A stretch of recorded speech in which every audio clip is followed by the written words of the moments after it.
విలాప వాక్యాలు 2వ అధ్యాయం 19వ వచనాన్ని మనం చదువుకుందాం. బుక్ ఆఫ్ లామెంటేషన్స్, విలాప వాక్యాలు 2వ అధ్యాయం 19వ వచనం. నీవు లేచి రేయి మొదటి జామున మొరపెట్టుము, నీళ్లు కుమ్మరించినట్లు ప్రభువు సన్నిధిని నీ హృదయమును కుమ్మరించుము.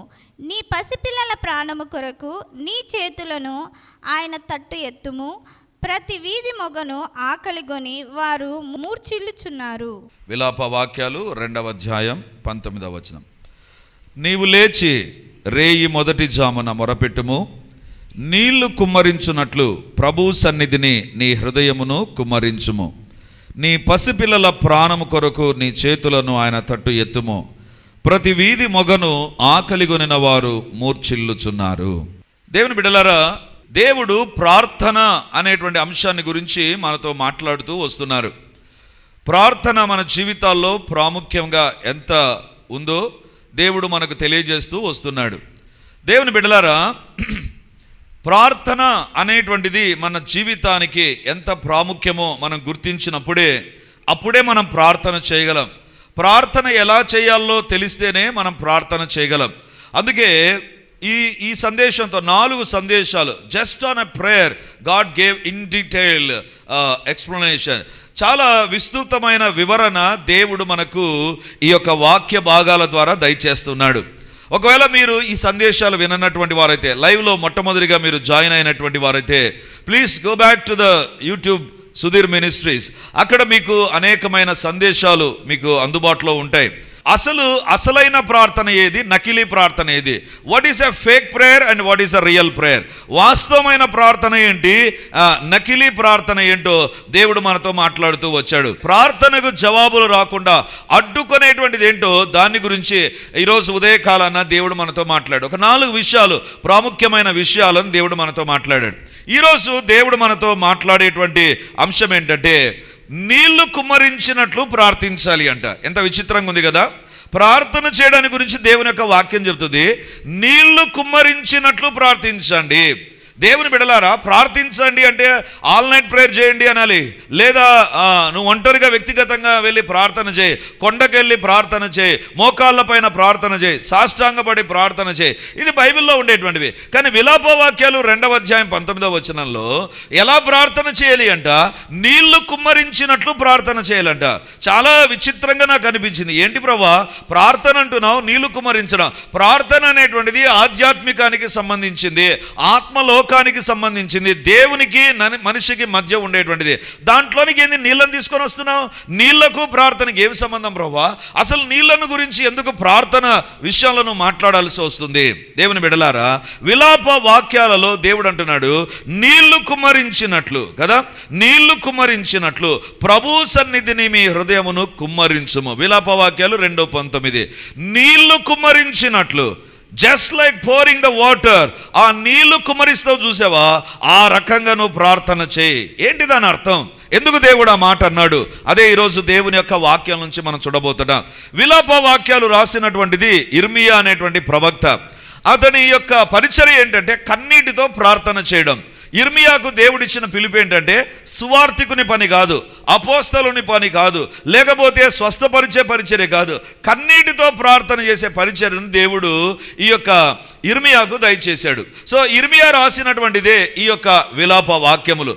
ఇర్మియా అనేటువంటి ప్రవక్త రాసినటువంటిదే విలాప వాక్యాలు.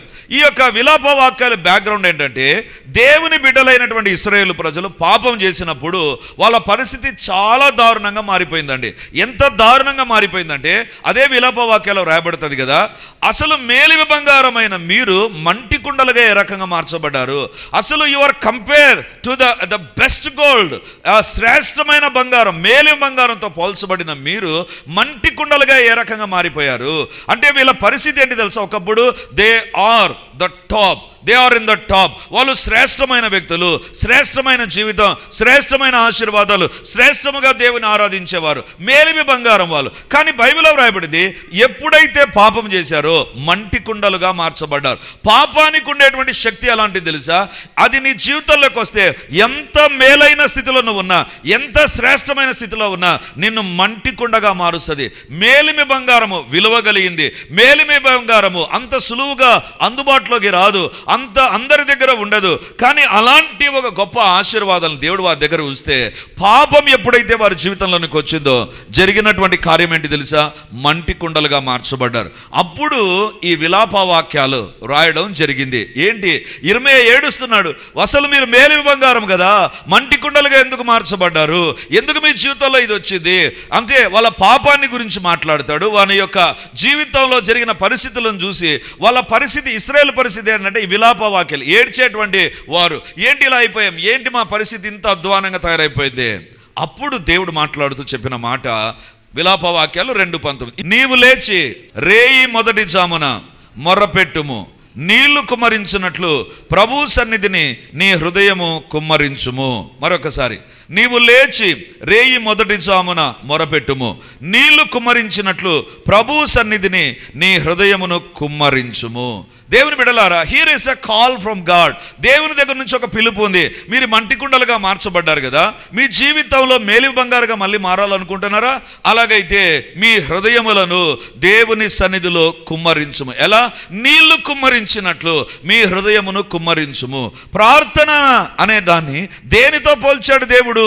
నీళ్లు కుమ్మరించబడ్డంతో పోల్చాడు. అంతకుముందు ఒక మాట ఉంది చూడండి, ఏమని వ్రాయబడిందో, నీవు లేచి రేయి మొదటి జామున మొరపెట్టుము. దేవుని బిడ్డలారా, నా సందేశంలోకి వెళ్ళక ముందు ఈ పాయింట్ నేను టచ్ చేస్తాను. రేయి మొదటి జామున, రేయి అంటే రాత్రి, రాత్రి మొదటి జామున నువ్వు ప్రార్థన చేయి అనే మాట ఇక్కడ మనం చూస్తాం. దేవుని బిడ్డలారా, పగలు 12 గంటలు, రాత్రి 12 గంటలు. ఇప్పుడు ఈ 12 గంటలను 4 విభాగాలుగా విభజించారు. అది మొదటి జాము, రెండవ జాము, మూడవ జాము, 4వ జాము.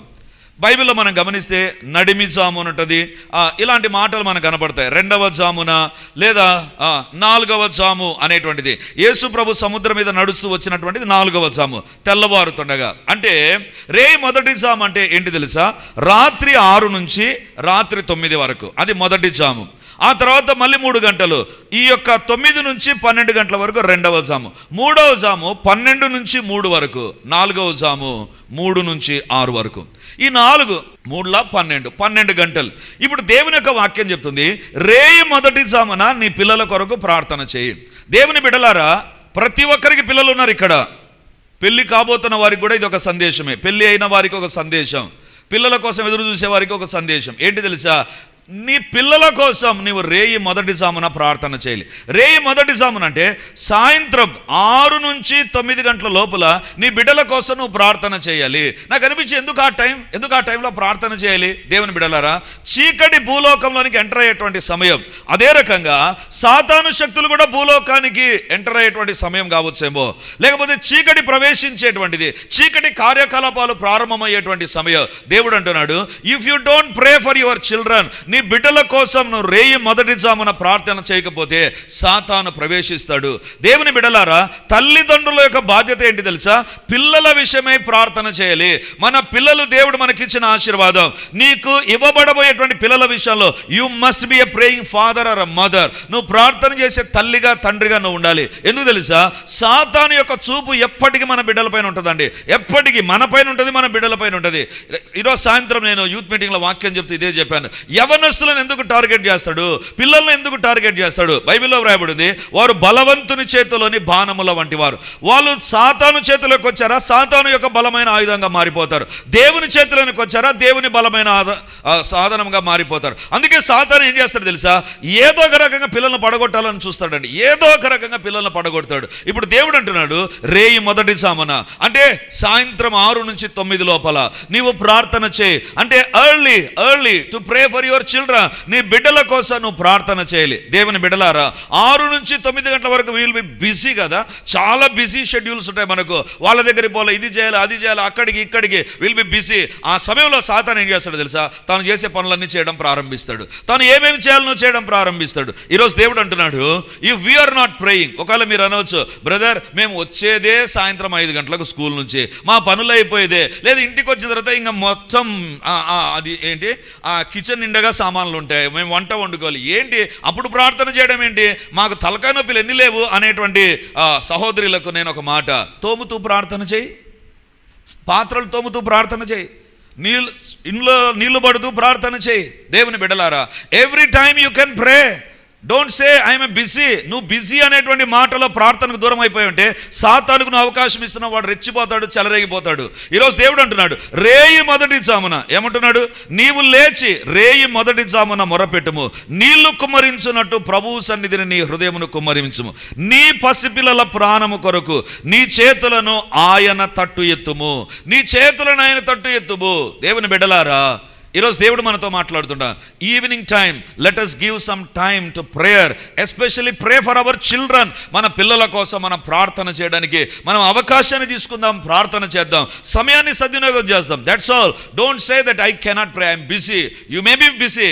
If you say that you are a busy person, then Satan will be much more busier than you. నీకంటే సాతాను మరింత బిజీగా మారిపోతాడు అటాక్ చేయడానికి. అంతా అయిపోయిన తర్వాత నా పిల్లలు ఎందుకు ఇట్లా అయిపోయారే అని అనొద్దు. ఈరోజు దేవుడు అంటున్నాడు, ప్రే ఫర్ యువర్ చిల్డ్రన్. దేవుని బిడ్డలారా, ఇంగ్లాండ్ దేశంలో ఒక గొప్ప తల్లి ఉందండి, ఉన్నది. ఆమె పేరు సూజన్ వెస్లీ. ఇంగ్లాండ్ దేశానికి చెందినటువంటి ఈ సూజన్ వెస్లీకి 9 మంది పిల్లలండి. ఈ 9 మంది పిల్లలు కలిగినటువంటి ఈమె తన పిల్లలందరి కోసం ప్రార్థన చేసేది. ఎలా ప్రార్థన చేసేది తెలుసా? మొదటి బిడ్డకు ప్రార్థన ప్రారంభించి ఇక చివరి బిడ్డకు ఆమెన్ అనే లోపల తెల్లారిపోతుందంట. అంటే పిల్లలందరూ పడుకోవడం అయిపోయిన తర్వాత ఈ తల్లి వాళ్ళ దగ్గర ప్రార్థన చేయడం మొదలు పెడుతుంది. రాత్రి ప్రార్థన చేసి ఈ పిల్లలందరి కోసం ప్రార్థన చేసే సందర్భం అయిపోయిన తర్వాత ఆమెన్ అని ఇలా చూస్తే తెల్లారిపోయి ఉంటుందంట. అంతగా ప్రార్థన చేసినటువంటిది సూజన్ వెస్లీ. దేవుని బిడ్డలారా, ఆమె కుమారుడు జాన్ వెస్లీ ప్రపంచంలో నంబర్ 1 గాడ్ సర్వెంట్గా తయారైపోయాడు. ప్రపంచంలోనే నంబర్ 1 గాడ్ సర్వెంట్ అండి. అంటే ఇంగ్లాండ్ దేశంలో పుట్టినందుకు కాదు, ఈ తల్లి చేసిన ప్రార్థనకు దేవుడు అంటాడు, రేయి మొదటి జామున మొరపెట్టు. దేవుని బిడ్డలారా, when we pray for your children, don't worry about your children. Worry will be there always. ఎప్పటికీ పిల్లల గురించి చింత ఉంటుంది. ఎంతగా చింతిస్తావో అంతగా నువ్వు లాస్ అవుతావు, కానీ ఎంతగా నువ్వు సద్వినియోగం చేసుకొని ప్రార్థన చేస్తావో అంతగా నువ్వు దీవించబడతావు. దేవుని బిడ్డలారా, 2వ కుమారుడు ఎవరు తెలుసా? ఆయన పేరు కూడా వెస్లీనే.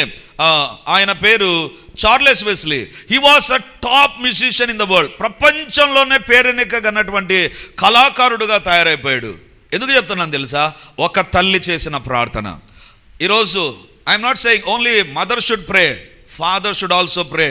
తల్లిదండ్రి ఇద్దరు ప్రార్థన, ఒక తల్లి ప్రార్థన చేసే 2 కుమారులు ప్రపంచవ్యాప్తంగా సేవ చేసే వ్యక్తులుగా తయారైతే భార్యాభర్తలు కలిసి ప్రార్థన చేస్తే ఇంకెంత అద్భుతంగా ఉంటుందో.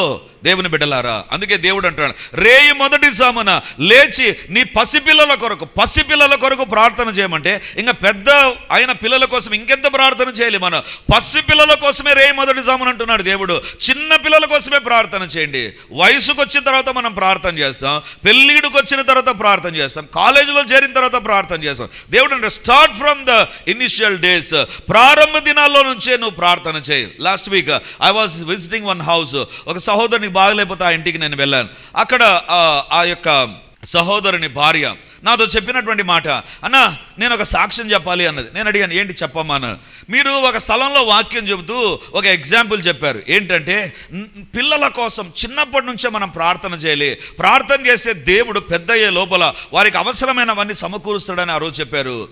నా భర్త తాగుబోతు, నా కుటుంబ పరిస్థితులు బాగలేవు, నా జీవితంలో నా పిల్లలు ఏ రకంగా ఉంటారో అని ఆ రోజు సందేశాన్ని విని నేను ప్రార్థన చేయడం మొదలుపెట్టానన్నా. ఈరోజు నేను చెప్పగలిగిన సాక్ష్యం ఏంటంటే నా దగ్గర ఆస్తిపాస్తులు లేవు, కానీ నా కుమార్తె కోసం వాళ్ళే వెతుక్కుంటూ వచ్చి కట్నం తీసుకోకుండా చేసుకున్నారు. ఒక మంచి అల్లుని దేవుడు నాకు ఇచ్చాడు. దేవుని బిడ్డలారా, when you show obedience to the word of God, దేవుని వాక్యానికి నువ్వు ఇదే చూపితే your children will be protected. నీ పిల్లలు కాపాడబడతారు. దేవుని యొక్క వాక్యం చెప్తుంది, రేయి మొదటి జామున లేచి పసిపిల్లల కొరకు చేతులెత్తి ప్రార్థన చేయి. దేవుని బిడ్డలారా, we talk so much about our children. మన పిల్లల గురించి అందరితో చాలా మాట్లాడతాం, లేదా మన ఇంట్లో మాట్లాడుకుంటాం. దేవునితో ఎంతసేపు మాట్లాడుతున్నాం? నా పిల్లల పరిస్థితి ఇది ప్రభా, నా పిల్లలు ఈ రకంగా ఉన్నారు ప్రభా. Don't say that I'm busy అనే మాట మన జీవితాల్లో ప్రార్థన దగ్గర రాకూడదు. వచ్చిందా, your handing your self into the hands of the devil. నీ చేతులారా నీ జీవితాన్ని సాతాను చేతుల్లో పెడుతున్నావు. ఈరోజు దేవుడు అడుగుతుంటున్నాడు, ఒకవేళ ఈ వాక్యాన్ని వింటున్నటువంటి యవనస్తులు మీరు అనవచ్చు, మా ఇంట్లో వాళ్ళు ఎవ్వరూ ప్రార్థన చేయరు, నా పరిస్థితి ఏంటి? మరి నీవే ప్రార్థన చేయి. ఇక్కడ దేవుడు ప్రార్థనకై పిలుపునిస్తున్నాడు. When we pray God is going to restore the lives of our children. మన పిల్లల యొక్క జీవితాలను దేవుడు బాగు చేస్తాడు. సరే, మన ప్రార్థన అంశంలోనికి వద్దాం. విలాప వాక్యాలు 2వ అధ్యాయం 19వ వచనం. నీవు లేచి రేయి మొదటి జామున మొరపెట్టుము, నీళ్లు కుమ్మరించున్నట్లు ప్రభు సన్నిధిని నీ హృదయమును కుమ్మరించుము. దేవుని యొక్క వాక్యం చెప్తుంది, రేయి మొదటి జామున ప్రార్థన చేయి, నీ హృదయాన్ని కుమ్మరించు. ఎలా ప్రార్థన చేయాలి? నీళ్లు కుమ్మరించున్నట్లు. దేవుని బిడ్డలారా, అందరికీ తెలుసు, ఒక పాత్రలో నీళ్లు తీసుకుని అలా కుమ్మరిస్తే ఎలా ఉంటుందో అలా ఉండాలంట ప్రార్థన. అది దృష్టిలో పెట్టుకోనండి. ఒక్కొక్క పాయింట్ నేను చెప్తాను, ఒక 4 విషయాలు నేను చెప్తాను. దేవుని బిడ్డలారా, నీళ్లు కుమ్మరించడం అంటే అర్థం ఏంటి తెలుసా? నీళ్లు ఒక్కసారి ఇలా కుమ్మరించామంటే బొట్లు వస్తాయండి? లేదు. It will have a flow, కంటిన్యూగా ఉంటుంది. నీళ్ళు అలా మన చెంబులోనో గ్లాసులోనో డేక్షాలోనో ఇంకా ఏదైనా ఏ పాత్ర నీళ్ళు అలా ఉంచాము అంటే బొట్లు రావు, అది ఒక కంటిన్యూటీ ఉంటుంది. దేవుడు అంటున్నాడు, ప్రార్థన అనేటువంటిది ఏ రకం ఉండాలంటే అప్పుడప్పుడు అవకాశం దొరికినప్పుడు ప్రార్థన కాదు. Your prayer life should be a continuous one. నీ ప్రార్థన క్రమంగా ఉండాలి, నీ ప్రార్థన ప్రతిరోజు ఉండాలి, నీ ప్రార్థన అనుదినం ఉండాలి. నీ ప్రార్థన అనేటువంటిది ఆగిపోకూడదు. ఒక్కసారి నీళ్ళు అలా కుమరించబడితే ఆగిపోకుండా ఎలా ఫ్లో ఉంటుందో నీ ప్రార్థన, నా ప్రార్థన అదే రకంగా ఉండాలి. ఏదో సమస్య వచ్చినప్పుడు ప్రార్థన చేయడం కాదు, అది అవసరాని కోసం ఒక ఏటీఎం లాగా దేవుని వాడుకోవడమే, అంతే తప్ప వేరొకటి కాదు. If you are a praying person, నీ ప్రార్థన ఏ రకంగా ఉంటుంది తెలుసా? It will be a continuous prayer. A prayer should be a continuous one. It should not have a breaks. అది ఆగిపోకూడదు, దేన్ని బట్టి కూడా ఆగిపోకూడదు. దేవుని బిడ్డలారా, అప్పుడు మీరు అంటారు, ఏమన్నా ఇది సాధ్యమవుతుందా? ఇది జరిగేటువంటి పనేనా? ఉదయాన్నే మేము ప్రార్థన చేయాలనుకున్నాం, ప్రతిరోజు ఉదయాన్నే మేము ప్రార్థన చేయాలనుకున్నాం. రేపు ఉదయాన్నే 6 నుంచి 7 గంటల వరకు సహోదరుల సహవాసం ఉంది. సహోదరుల సహవాసం, ఇక్కడ ఉన్నటువంటి సహోదరులు అందరూ కూడా రావాలి, తప్పకుండా వచ్చి ఉదయం 6 నుంచి 7 గంటల వరకు. ఒకవేళ మీరు అనుకోవచ్చు, మేము ప్రతిరోజు ఉదయం 6 నుంచి 7 గంటల వరకు ప్రేయర్ పెట్టుకున్నాం మా ఇంట్లో, నువ్వేంటి ఉదయాన్నే 6 నుంచి 7 గంటలు చర్చికి రమ్మంటున్నా? మా పరిస్థితి ఏంటి? బ్రేక్ కదా? అక్కడ బ్రేక్ అవుతుంది, కానీ యూ కెన్ కంటిన్యూ ఇట్. ఏంటి? ఏ రకంగా? నీ ఇంట్లో వాళ్ళకి చెప్పు, ప్రార్థన చేయి. నువ్వు ఇక్కడికి రా, నా తర్వాత నువ్వు ప్రార్థన చేయి. దేవా, అప్పుడు ప్రార్థన చేయలేకపోయినా ఇప్పుడు ప్రార్థన చేస్తున్నాను. God can understand. But one thing is sure, when you pray, your prayer should have a consistency. ఒక క్రమబద్ధమైన ప్రార్థన జీవితం ఉండాలి, క్రమబద్ధమైన ప్రార్థన జీవితం. అప్పుడప్పుడు చేసేదిగా ఉండకూడదు. When you pour a water, ఆ నీళ్ళలా కుమరించామంటే ఆగిపోదు, ఆ ఫ్లో అయిపోయేంత వరకు ఆగిపోదు, నువ్వు వెనక్కి తీసేంత వరకు ఆగిపోదు, అంతవరకు ప్రవహిస్తూనే ఉంటుంది. దేవుని బిడ్డలారా, ఈరోజు దేవుడు మనతో మాట్లాడుతుంటున్నాడు. ఫ్లో అయ్యే వాటర్కు, స్టాగ్నేటెడ్ వాటర్కు డిఫరెన్స్ తెలుసు కదా? ప్రవహించే నీటిలో ఏ మురికి ఉండదు, ఏ క్రిములు ఉండవు. అదే ఒక నిలిచిపోయిన నీటిలో ఏముంటుంది తెలుసా? అక్కడికి దోమలు వస్తాయి, అక్కడ నుంచి కలరా వస్తుంది, అక్కడ నుంచి డెంగ్యూ వస్తుంది, అక్కడ నుంచి మలేరియా వస్తుంది. అదే ప్రవహించే నీటి దగ్గర ఉండదు. నీ ప్రార్థన ఎప్పుడో ఒకసారి ఒక కుప్పగా పెట్టి అయిపోయింది అనుకుందాం, ఇంకా ప్రార్థన చేయవు. మళ్ళీ డిసెంబర్ 31వ తారీఖున మోకాల్లోని ప్రార్థన చేసావంటే ఈ మధ్యకాలంలో ఏమవుతుందో తెలుసా? నీ జీవితం పైకి దోమలు వస్తాయి, నీ జీవితం పైకి క్రిమి కిటకాలు వస్తాయి. If your prayer is a continuous prayer, క్రమబద్ధమైనటువంటి ప్రార్థన అయితే అది స్టాగ్నేటెడ్గా ఉండకుండా ఉండే పరిస్థితి అయితే నీ జీవితంలో నువ్వు ఆశీర్వదించబడతావు. ఈరోజు దేవుడు అంటున్నాడు, మన ఆత్మీయ జీవితంలో ప్రార్థనలో ఆగిపోవద్దు. ప్రార్థన చేయడం క్రమంగా ఉంచుకోనండి. క్రమంగా లేకపోయిందా, బ్రేక్ అయిందా? చాలా సందర్భాల్లో మనం చూస్తాం, ఉదయం టిఫిన్ బ్రేక్ అయింది అనుకో, 8 గంటలకు తినేవాళ్ళం. బ్రేక్ అయింది అనుకో, 8 గంటలకు తినలేదు అనుకో, 10 గంటలకు తింటాం. మళ్ళీ 10 గంటలకు ఖచ్చితంగా తింటాం. ఎందుకు తింటాం? 8 గంటలకు తినలేదు కదా అని 10 గంటలకు తింటాం. కానీ ప్రార్థన దగ్గరికి వస్తే 8 గంటల ప్రార్థన, రేపు చేసుకుందాంలే, అయిపోయి ఈరోజు ఇంకా ఫుల్ స్టాప్. ఇంకా ఏం చేస్తాం? We are handing our self into the devil. సాతాను చేతుల్లో మనల్ని పెట్టుకుంటున్నాం. ఈరోజు దేవుడు అడుగుతున్నాడు, కుమ్మరించబడినట్టుగా కంటిన్యూస్గా ఉందా? ఆగిపోతుందా నీ ప్రార్థన? ఏదో దైవ సేవకుడు చెప్పినప్పుడు, సందేశం విన్నప్పుడు ఆ రోజు ఇంటిలో కుటుంబ ప్రార్థన చేసి మిగతా రోజుల్లో ఆగిపోయేటువంటిదిగా ఉండకూడదు ప్రార్థన.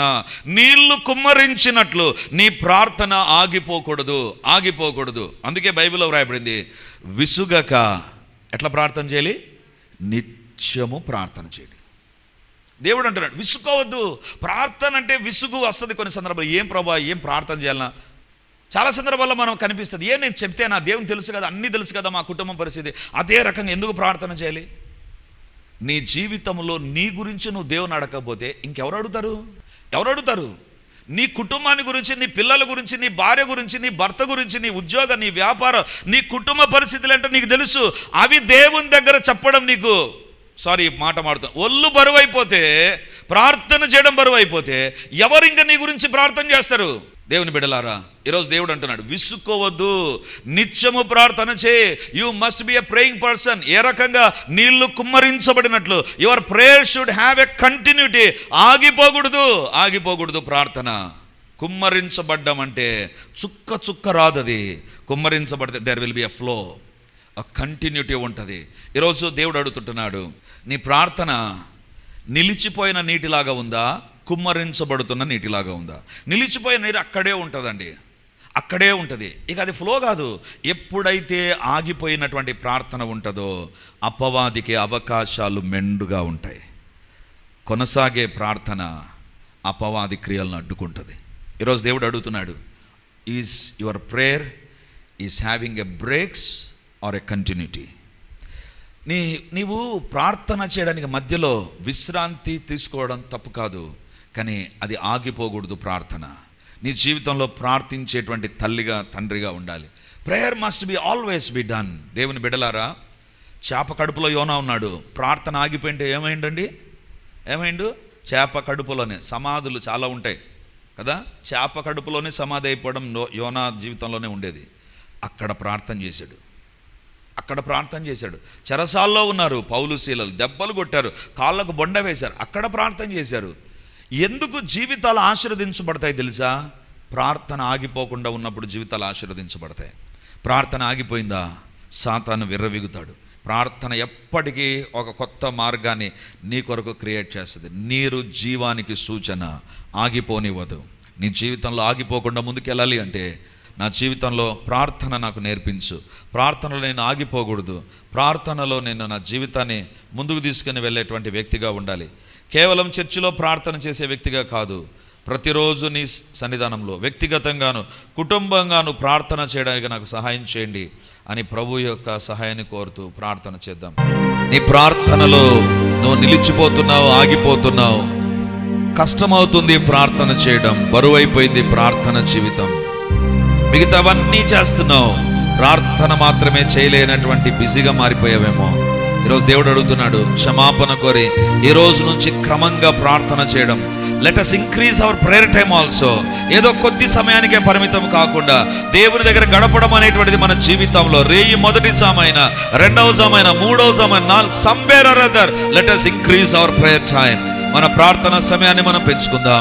దేవా, నన్ను దర్శించు. నా జీవితంలో గర్వముతో కూడిన వ్యక్తిగా నేను ప్రార్థించకుండా సాయం చేయండి. తగ్గింపుతో నా పేరు పెట్టబడిన నా జనులు తమ్మును తాము తగ్గించుకొని ప్రార్థన చేస్తే దేవుడు అంటాడు, దేశాన్నే స్వస్థపరుస్తాను. గర్వముతో కూడిన ప్రార్థన మన జీవితంలో ఏది కూడా ఉండకూడదు. గర్విష్ఠులను దేవుడు ఎదిరిస్తాడు, అహంకారులను దేవుడు ఎదిరిస్తాడు. నీ జీవితంలో ప్రార్థనకు జవాబులు రాకపోవడానికి అహంకారం, గర్వమేమో. క్షమాపణ కోరుదాం. మూడవదిగా, ఖచ్చితంగా ప్రార్థన తనకంటూ ఒక మార్గాన్ని దేవుని కృపను బట్టి పొందుకుంటుంది. నిజమైన ప్రార్థన ఎదుట త్రోవ తెరవబడుతుంది. చివరిదిగా ఆగిపోవు. జీవం ఉంటుంది అక్కడ.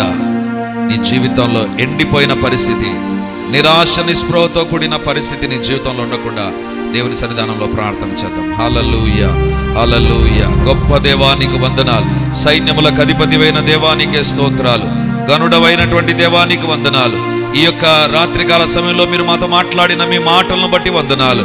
పరిశుద్ధాత్మ దేవా, బైబిల్లో మీరు సెలవిచ్చినట్లుగా మాతో మాట్లాడినట్లుగా నీళ్లు కుమ్మరించబడినట్లు మా ప్రార్థన ఉండాలి. అవును దేవా, ఈ 4 విషయాలు మాకు నేర్పించావు ప్రభా. ఈ 4 విషయాల్లో మా జీవితాలు సరిచేయబడును గాక. నిలిచిపోయే ప్రార్థనలు కాకుండా స్టాగ్నేటెడ్ ప్రేయర్స్ మాకు ఉండకూడదు ప్రభా.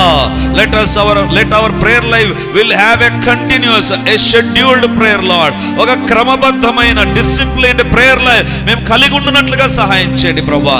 దేవా, సహాయం చేయండి. మా జీవితంలోనైనా మేము ప్రార్థనలో ముందుకెళ్లకుండా అడ్డుపడే గర్వము, అహంకారము, మా మాటలు, మా చూపులు, మా తలంపులు సరిచేయబడును గాక. ఏ పాపమున్నా పాపము క్షమించండి నాయన. మా పాపాలు గర్వమే కాక ఇంకా ఏమున్నాయో మాకు తెలుసు ప్రభా. మా పాపాలు ఏమున్నా నాయన మీ శిలవ రక్తముతో కడగండి. మేము ప్రార్థనలకు జవాబు వచ్చినట్లుగా సహాయం చేయండి నాయన. మా జీవితంలో ప్రార్థన చేస్తూ ఉండగా తండ్రి, ఈరోజు మాట్లాడిన మీ మాటలు 2 నెరవేరును గాక. మా ఎదుట త్రోవ సరళమగును గాక. మా ఎదుట త్రోవ ఏర్పరచబడును గాక. దేవా, అరణ్యములో త్రోవ కలుగజేయవాడు నీవేనాయనా. సముద్ర జలములలో త్రోవ కలుగజేయవాడు నీవేనాయనా. నీకు అసాధ్యమైనది ఏది లేదు నాయనా. కాబట్టి ఇప్పుడు అడుగుతుంటున్నా, ఎవరి జీవితంలో మోయబడిన తలుపులున్నాయో యేసు నామమందు ఆ తలుపులు తెరవబడును గాక. యేసు నామమందు తెరవబడును గాక. యేసు నామమందు తెరవబడును గాక. నాయనా, మీ కార్యాలు మీరు జరిగించండి. అంధకార శక్తులను బంధించండి. అపవిత్రాత్మ క్రియలు లయమైపోవును గాక. దేవా, ప్రార్థన చేస్తూ ఉండగా తండ్రి, చచ్చిపోయిన ఆశలు చిగురించునుగాక. తండ్రి, చచ్చిపోయిన కోరికలు తిరిగి చిగురించునుగాక. ఇక ఏమవుతుందో అనేటువంటి పరిస్థితుల మధ్య ఒక గొప్ప కార్యము జరుగునుగాక. ఒక అద్భుత ఆశ్చర్య కార్యము జరుగునుగాక. అది అనారోగ్య విషయంలోనైనా, ఆర్థిక ఇబ్బందుల విషయంలోనైనా, పిల్లల విషయంలోనైనా, ఉద్యోగ వ్యాపారాల్లోనైనా దేవుని కార్యములు జరుగునుగాక.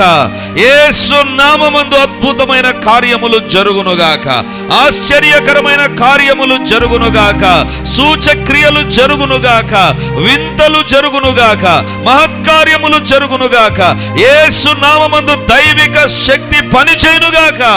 దేవా, గొప్ప కార్యములు వ్యక్తిగతంగాను కుటుంబ పరంగాను ఎక్కడెక్కడ జరగాలో యేసు నామమందు జరిగించండి నైనా. మీకే వందనాలు, మీకే వందనాలు ప్రభా. పరిచరణ మీ చేతులకు అప్పగిస్తున్నాం. మీరే కాపాడి ఆశీర్వదించి వర్ధిల్ల చేయమని మమ్మల్ని మేము తగ్గించుకుంటూ యేసయ్య నామమందు అడుగుచున్నాను తండ్రి. ఆమేన్, ఆమేన్, ఆమేన్.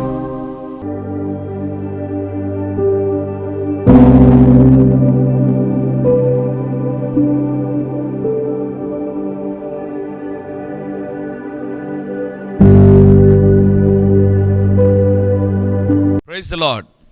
యేసుక్రీస్తు పరిశుద్ధ నామందు మీ ఒక్కొక్కరికి మా వందనాలు తెలియజేస్తుంటున్నాను.